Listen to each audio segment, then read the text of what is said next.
going to go over now how to take a laptop apart.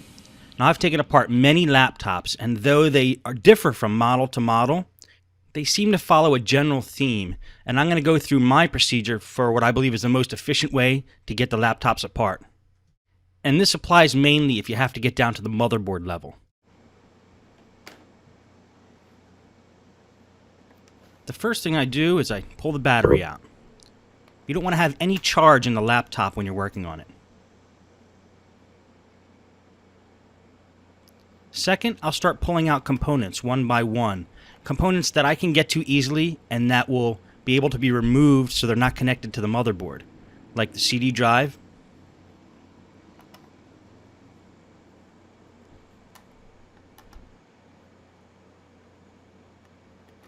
And here I'm getting to the RAM.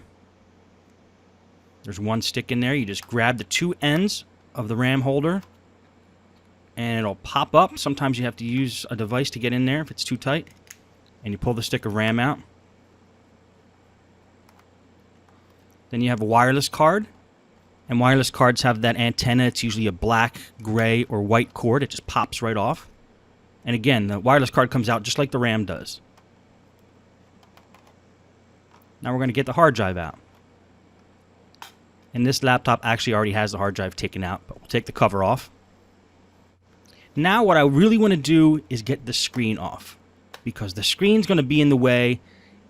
I want to remove it from the equation. To get to the screen in most laptops, you have to take this cover off, and that gives you access to both the keyboard and the screen. I call it the hinge cover plate because it covers the hinges.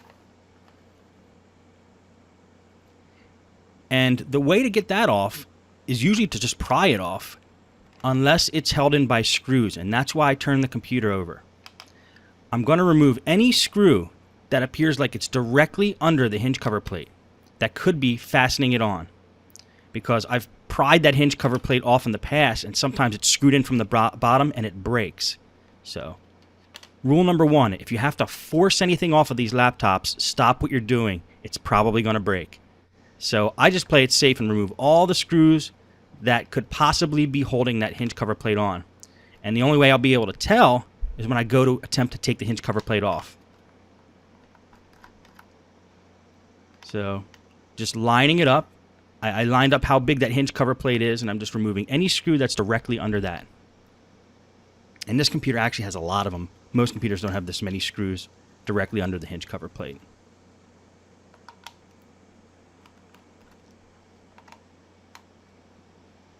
And that looks like all of them that could possibly be holding it in.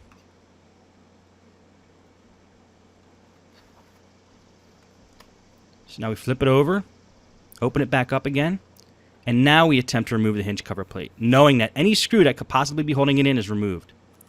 And one way to get to it is to push down the keys and pry under the keys, being careful not to damage the keys when you do that. Or if that doesn't work, look for some other entry point, like there was right under the hinge. And then what you have to do is kind of jiggle it, and it'll pop off. Now we have access to the keyboard.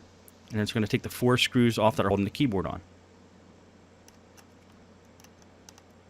Now that hinge cover plate in some computers might have a ribbon cable attached to it or might be fastened in a different way, but they're all generally about the same. It's kind of snapped in there, sometimes with and sometimes without screws holding it in. And keyboards, sometimes they have screws like they have in this one where I'm pulling them off now, and they always are attached by a wide ribbon cable that you just grab by both ends at the connector and pull it out. Now I'm disconnecting any ribbon cable I see. This is for the touchpad. Because when I take the top plate off of this computer, that ribbon cable is still going to be connected unless I remove it right now. Now I have access to the screen. And this is the LCD cable I'm pulling off now. And these 2 wires here go to the wireless card. You're going to find in a lot of laptops, the wireless antenna go through the computer to the bottom, to the wireless card, all the way up to the top of the screen. So you have to kind of fish it through the computer and pull it back. This way you could get the screen off. If we didn't pull these wires back, we wouldn't be able to remove the screen. And then we'll start removing screws from the hinges on the screen. This particular computer has 3 hinges that go straight down and hold the screen to the base. 1.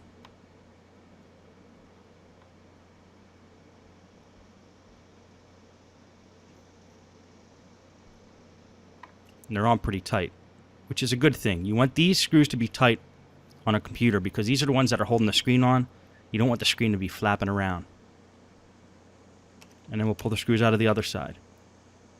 Now, if you'll notice what I'm doing with the screws after I'm taking them out of the computer, I'm putting them loosely in certain piles so I remember where they go. And we're going to talk more about this at the very end of this video, so don't get too hung up on wondering what screws go back into the computer and what positions. We will address that because that's definitely a big question.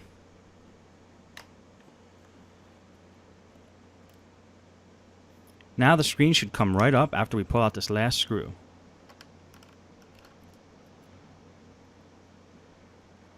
The screen pops right out. Now our objective is to remove the top part of the case from the bottom part of the case so we get